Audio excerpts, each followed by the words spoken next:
വീണ്ടും വീണ്ടും പണി ഇരന്നു വാങ്ങുകയാണ് ബംഗ്ലാദേശ് ഭരണകൂടം. ബംഗ്ലാദേശിലെ ഇടക്കാല ഗവൺമെന്റിന്റെ തലവൻ മുഹമ്മദ് യൂനിസിന്റെ തീവ്രവാദ ചിന്തകൾ ആ രാജ്യത്തെ സമ്പൂർണമായി പടുകുഴിയിൽ വീഴിക്കുമെന്ന കാര്യത്തിൽ ഒരു തർക്കവുമില്ല. ഇപ്പോഴിതാ ഇന്ത്യയെ വെല്ലുവിളിച്ചുകൊണ്ട് ഇന്ത്യയിൽ അഭയം പ്രാപിച്ച മുൻ ബംഗ്ലാദേശ് പ്രധാനമന്ത്രി ഷെയ്ഖ് ഹസീനയ്ക്കെതിരെ റെഡ് കോർണർ നോട്ടീസ് പുറപ്പെടുവിക്കാനുള്ള നടപടികൾ ആരംഭിച്ചിരിക്കുന്നു ബംഗ്ലാദേശ് ഭരണകൂടം.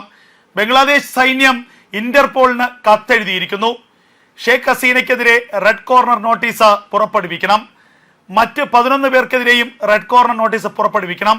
അങ്ങനെ ഇന്റർപോൾ ഇന്ത്യയിൽ തിരഞ്ഞ് ഷെയ്ഖ് ഹസീനയെ പിടികൂടി ബംഗ്ലാദേശിന് കൈമാറണം. ഈ വ്യാമോഹമാണ് മുഹമ്മദ് യൂനിസിനും കൂട്ടർക്കുമുള്ളത്. പക്ഷെ മറുഭാഗത്തുള്ളത് ഇന്ത്യയാണെന്ന് ബംഗ്ലാദേശ് ഒന്നുകൂടി ഓർക്കേണ്ടതായിരുന്നു. ഷെയ്ഖ് ഹസീന എന്ന അവരുടെ 16 വർഷക്കാലം ബംഗ്ലാദേശിനെ ഭരിച്ച ആ പ്രധാനമന്ത്രി ഇപ്പോൾ അഭയം തേടിയിരിക്കുന്നത് ഇന്ത്യയിലാണ്. അവർ സഹായത്തിനായി അവസാനമായി വിളിച്ചത് ഇന്ത്യയുടെ പ്രധാനമന്ത്രി നരേന്ദ്രമോദിയാണ്. ആ നരേന്ദ്രമോദിയുടെ താല്പര്യപ്രകാരം അവരെ അവിടെ നിന്ന് ധാക്കയിൽ നിന്ന് രക്ഷപ്പെടുത്തി ഇന്ത്യയുടെ റോയുടെ ചുണക്കുട്ടികൾ ഇന്ത്യയിലേക്ക് എത്തിച്ചിരിക്കുന്നു. ഇന്ത്യയിൽ അതീവ രഹസ്യമായി അവരെ പാർപ്പിച്ചിരിക്കുന്നു. ഒരു ഈച്ചയ്ക്ക് പോലും ഇന്ത്യയുടെ പ്രതിരോധത്തെ മറികടന്നുകൊണ്ട് ഷെയ്ഖ് ഹസീനയുടെ രോമത്തിൽ തൊടാൻ പറ്റില്ല. ഇത് മുഹമ്മദ് യൂനിസ് ഇന്നല്ലെങ്കിൽ നാളെ തിരിച്ചറിയും. ഈ റെഡ് കോർണർ നോട്ടീസും ഈ പറയുന്ന മറ്റു കോപ്രായങ്ങളും ഒക്കെ കാണിച്ച് ഇന്ത്യയെ പ്രകോപിപ്പിക്കാനുള്ള ശ്രമങ്ങൾ തുടങ്ങിയിട്ട് കാലമേറെയായി. ചൈനയെ കൂട്ടുപിടിച്ചു. ചൈനയോട് പറഞ്ഞു, ബംഗ്ലാദേശിന്റെ ഭൂപ്രകൃതി മുഴുവൻ ഏറ്റെടുത്തോളൂ, ബംഗ്ലാദേശിന്റെ വസ്തുവകകൾ മുഴുവൻ ചൈനയ്ക്ക് നൽകാം, പക്ഷേ ഇന്ത്യയെ ആക്രമിക്കണം, അല്ലെങ്കിൽ ഇന്ത്യയെ പ്രതിരോധിക്കാൻ, ഇന്ത്യയെ ആക്രമിക്കാൻ ഞങ്ങളെ സഹായിക്കണം. ചൈന അപകടം മണത്തുകൊണ്ട് ചൈന കൈ കൊടുത്തില്ല. ചൈന അതിൽ നിന്ന് പിന്മാറി.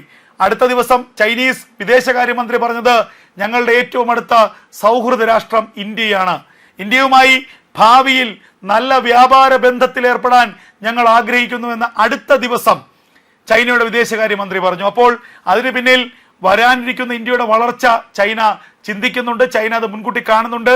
ഇന്ത്യയെപ്പോലൊരു രാജ്യത്തെ പിണക്കേണ്ടതില്ല. കേവലം പട്ടിണിയിൽ നിന്ന് മുഴുപട്ടിണിയിലേക്ക് പോയിക്കൊണ്ടിരിക്കുന്ന ബംഗ്ലാദേശിനെ പോലെ ഒരു രാജ്യത്തെ സഹായിക്കാൻ വേണ്ടി ഇന്ത്യ എന്ന രാജ്യത്തെ പിണക്കേണ്ടതില്ല. അത് ആനമണ്ടത്തരമാണ് എന്ന് കൃത്യമായി ചൈനീസ് വിദേശകാര്യമന്ത്രി മനസ്സിലാക്കി. അതുകൊണ്ട് തന്നെയാണ് ചൈന അടുത്ത ദിവസം ഇന്ത്യയോട് ഭായിയായി ജീവിക്കാമെന്ന് പറഞ്ഞത്. അവിടം കൊണ്ടും ഈ ദുരാഗ്രഹിയായിട്ടുള്ള ഈ കപട മതേതരവാദിയായിട്ടുള്ള മുഹമ്മദ് യൂനിസിന്റെ അത്യാഗ്രഹം അവസാനിച്ചില്ല. അതിനുശേഷമാണ് ഇപ്പോൾ ഏറ്റവും പുതിയ നിലപാടുമായി മുഹമ്മദ് യൂനിസ് രംഗത്ത് വന്നിരിക്കുന്നത്. ഇതിനു മുൻപ് തന്നെ പലതവണ ഇന്ത്യയോട് ഷെയ്ഖ് ഹസീനയെ വിട്ടുകൊടുക്കാൻ ബംഗ്ലാദേശ് ഭരണകൂടം ആവശ്യപ്പെട്ടിരുന്നു. ഇന്ത്യ അത് കേട്ടതായി പോലും ഭാവിച്ചിരുന്നില്ല. ഇപ്പോൾ ഇതാ ഇന്റർപോളിനെ സ്വാധീനിച്ചുകൊണ്ട് ഇന്റർപോൾ മുഖാന്തിരം റെഡ് കോർണർ നോട്ടീസ് ഇറക്കി ഷെയ്ഖ് ഹസീനയെ ബംഗ്ലാദേശിലേക്ക് എത്തിക്കാനാണ് ഇപ്പോൾ ബംഗ്ലാദേശ് ഭരണകൂടത്തിന്റെ മുഹമ്മദ് യൂനിസിന്റെ ശ്രമം. ബംഗ്ലാദേശിൽ ഉരുത്തിരിഞ്ഞ ഉടലെടുത്ത ഒരു വിദ്യാർത്ഥി കലാപം, വിദ്യാർത്ഥി പ്രക്ഷോഭം, അതിനെ തീവ്ര ഇസ്ലാമിക ശക്തികൾ, ജമാഅത്തെ ഇസ്ലാമി അടക്കമുള്ള തീവ്രവാദ ഇസ്ലാമിക ശക്തികൾ മുതലാക്കുകയും അത് തിരഞ്ഞെടുക്കപ്പെട്ട ജനാധിപത്യപരമായി തിരഞ്ഞെടുക്കപ്പെട്ട സർക്കാരിനെതിരെയുള്ള കലാപമാക്കി മാറ്റുകയും ചെയ്തു. അങ്ങനെ ആ കലാപം വലിയ തോതിൽ രൂക്ഷമാവുകയും ഒടുവിൽ ധാക്കയിലെ ഷെയ്ഖ് ഹസീനയുടെ കൊട്ടാരം പിടിച്ചെടുക്കുന്ന അവസ്ഥയിലേക്ക് എത്തുകയും ചെയ്തു. ഷെയ്ഖ് ഹസീനെ വധിക്കാനായിരുന്നു ഈ വിമത കലാപകാരികളുടെ ലക്ഷ്യം. ഇത് മനസ്സിലാക്കി ഇന്ത്യയുടെ സഹായം അഭ്യർത്ഥിച്ചു ഷെയ്ഖ് ഹസീന. രാഖി രാമാനം, ഇന്ത്യയുടെ ചുണക്കുട്ടികൾ, റോയുടെ രഹസ്യ പോലീസുകാർ, രഹസ്യ അന്വേഷണ വിഭാഗം, അവർ ഷെയ്ഖ് ഹസീനയെ അവിടെ നിന്ന് ഇന്ത്യയിലേക്ക് എത്തിച്ചു. ന്യൂഡൽഹിയിൽ എത്തിച്ച ഷെയ്ഖ് ഹസീനയ്ക്ക് അതീവ സുരക്ഷിതമായ ഒരു താമസ സൗകര്യം ഇന്ത്യ ഒരുക്കി. ഇന്ത്യയിലേക്ക് ഷെയ്ഖ് ഹസീന എത്തിയെന്ന് പോലും ബംഗ്ലാദേശ് അറിഞ്ഞത് നിരവധി ദിവസങ്ങൾക്ക് ശേഷമാണ്. അതിനുശേഷം ഇന്ത്യക്ക് മുന്നിൽ വലിയ ഭീഷണിയുമായൊക്കെ ബംഗ്ലാദേശ് എത്തി.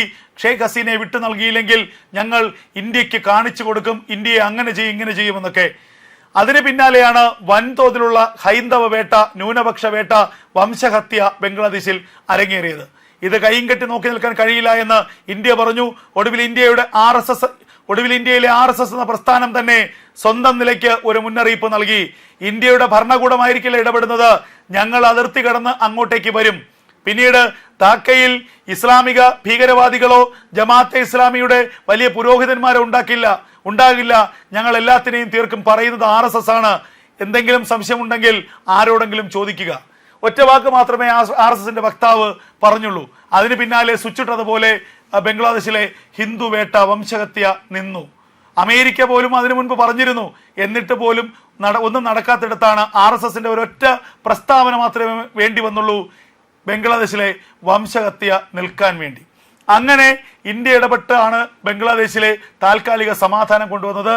അതിന് പിന്നാലെ വലിയ തോതിലുള്ള ആഭ്യന്തര സംഘർഷമുണ്ടായി. അരാക്കൻ ആർമി, മ്യാൻമാർ അതിർത്തിയിൽ പ്രവർത്തിക്കുന്ന രഖൈൻ ഡിസ്ട്രിക്റ്റിൽ വലിയ സ്വാധീനമുള്ള അരാക്കൻ ആർമി കഴിഞ്ഞ കുറേ കാലങ്ങളായി ബംഗ്ലാദേശിലെ ഭരണത്തോട് കടുത്ത വിയോജിപ്പുള്ള, ബംഗ്ലാദേശിലെ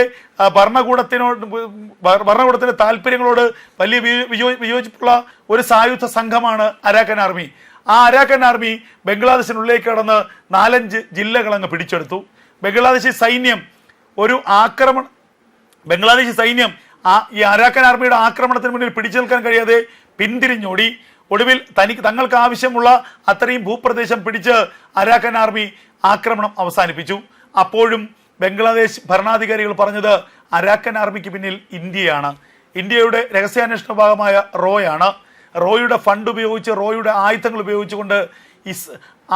ഉപയോഗിച്ചുകൊണ്ടാണ് അരാക്കൻ ആർമി ബംഗ്ലാദേശ് സൈന്യത്തെ എതിരിട്ടത് എന്നാണ് അന്ന് ബംഗ്ലാദേശ് ഭരണാധികാരികൾ പറഞ്ഞത്. സത്യാവസ്ഥ എന്താണ് എന്ന് ആർക്കും തന്നെ അറിയില്ല. എന്തായാലും അരാക്കൻ ആർമിയുടെ ആക്രമണത്തിന് മുന്നിൽ ഭയന്ന് വിറച്ചിരിക്കുന്നു ബംഗ്ലാദേശ്. അതുകൂടാതെ തന്നെ മറ്റ് ആഭ്യന്തര സംഘർഷങ്ങൾ. ഒടുവിൽ ഇന്ത്യയെ മാത്രം കുറ്റം പറഞ്ഞുകൊണ്ട് ബംഗ്ലാദേശ് ഭരണാധികാരികൾ ലോകത്തിന് മുന്നിൽ നാണം കെട്ടു. ചൈനയെ കൂട്ടുപിടിക്കാൻ ശ്രമിച്ചു. ചൈന വഴുതി മാറി. ഇപ്പോൾ ഇതാ ഷെയ്ഖ് ഹസീനയ്ക്കെതിരെ ലുക്കൌട്ട് നോട്ടീസും റെഡ് കോർണർ നോട്ടീസും ഒക്കെ പുറപ്പെടുവിക്കാനുള്ള ശ്രമങ്ങൾ നടത്തി ഇന്ത്യയോട് വീണ്ടും മുട്ടാനൊരുങ്ങുകയാണ് മുഹമ്മദ് യൂനിസും കൂട്ടരും. ഇതുവരെ അനുഭവിച്ചത് കൊണ്ടൊന്നും തന്നെ മുഹമ്മദ് യൂനിസും കൂട്ടരും പഠിച്ചിട്ടില്ല എന്നുള്ളതാണ് യാഥാർത്ഥ്യം. ഒരു ഘട്ടത്തിൽ കൊടും പട്ടിണിയിലായ ബംഗ്ലാദേശിലെ ഭരണാധികാരികൾ ഇന്ത്യക്ക് മുന്നിൽ കൈകൂപ്പി കെഞ്ചുകയായിരുന്നു. അവിടെ 50,000 മെട്രിക് ടൺ അരിയാണ് ഇന്ത്യ നൽകിയത്. ഇന്ത്യയെ വെല്ലുവിളിച്ച് ഇന്ത്യക്കാർക്കെതിരെ അതിക്രമം നടത്തി, ഹിന്ദു വംശഹത്യ നടത്തിയിട്ടും ഇന്ത്യ പട്ടിണിയായ ഘട്ടത്തിൽ ബംഗ്ലാദേശിനെ സഹായിച്ചു. ആ ബംഗ്ലാദേശാണ് ഇപ്പോൾ ഇന്ത്യക്കെതിരെ വീണ്ടും വെല്ലുവിളിയുമായി രംഗത്ത് വന്നിരിക്കുന്നത്. അധികം വൈകാതെ യൂനിസിന്റെ ചീട്ട് കീറുമെന്ന കാര്യത്തിൽ ഒരു തർക്കവുമില്ല. അനിവാര്യമായ തിരിച്ചടി ചോദിച്ചു വാങ്ങുകയാണ് മുഹമ്മദ് യൂനിസും കൂട്ടരും ചെയ്തുകൊണ്ടിരിക്കുന്നത്.